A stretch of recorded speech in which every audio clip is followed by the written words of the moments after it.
নমস্কার, মনীষার অন্দরমহলে আপনাদের সবাইকে স্বাগত জানাই।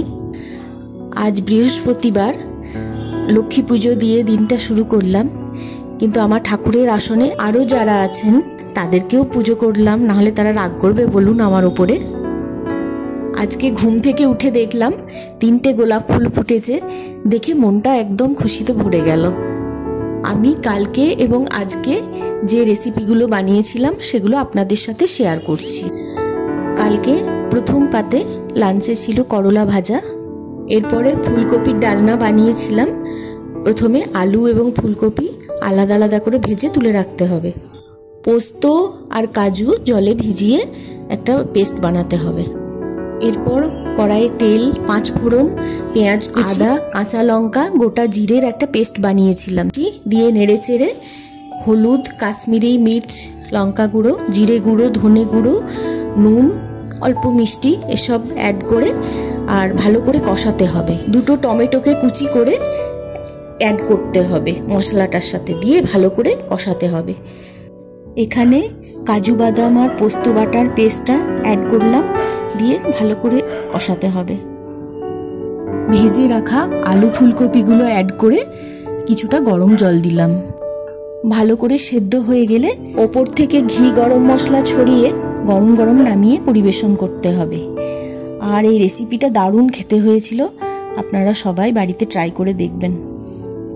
আমি আগের ভিডিওতে বলেছিলাম আমার মেয়ে IIT ধানবাদে আছে, ওখানে এমটেক করছে, তো ওদের কালকে গ্র্যান্ড ডিনার ছিল, তারই কিছু ছবি আপনাদের দেখালাম। এরপরে আজকের রেসিপিগুলো শেয়ার করছি। ঝিঙে আলু পোস্ত বানাতে গেলে কড়াইয়ে তেল দিয়ে 5 ফোড়ন, শুকনো লঙ্কা দিয়ে নেড়ে চেড়ে তারপর পেঁয়াজ, আলু আর ঝিঙে দিয়ে ভালো করে নেড়ে চেড়ে কষাতে হবে। এরপর কিছুটা গরম জল দিয়ে ভালো করে সেদ্ধ করতে হবে। সেদ্ধ হয়ে গেলে কাঁচা পোস্ত বাটা কিছুটা দিয়ে একটুখানি অল্প সর্ষের তেল ছড়িয়ে নামাতে হবে, তাহলে পোস্ত রেডি। লাউ মুসুরির ডাল বানাতে গেলে কড়াইয়ে তেল, 5 ফোড়ন, শুকনো লঙ্কা, পেঁয়াজ আর লাউ দিয়ে খুব ভালো করে নেড়ে ছেড়ে একটু নুন, হলুদ আর মুসুর ডাল দিয়ে খুব ভালো করে কষাতে হবে। একটুখানি ভালো করে কষিয়ে নিয়ে তারপর গরম জল কিছুটা দিতে হবে।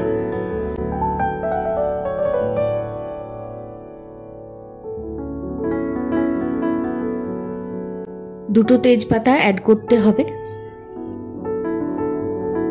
ঘি ছড়িয়ে গরম গরম পরিবেশন করতে হবে।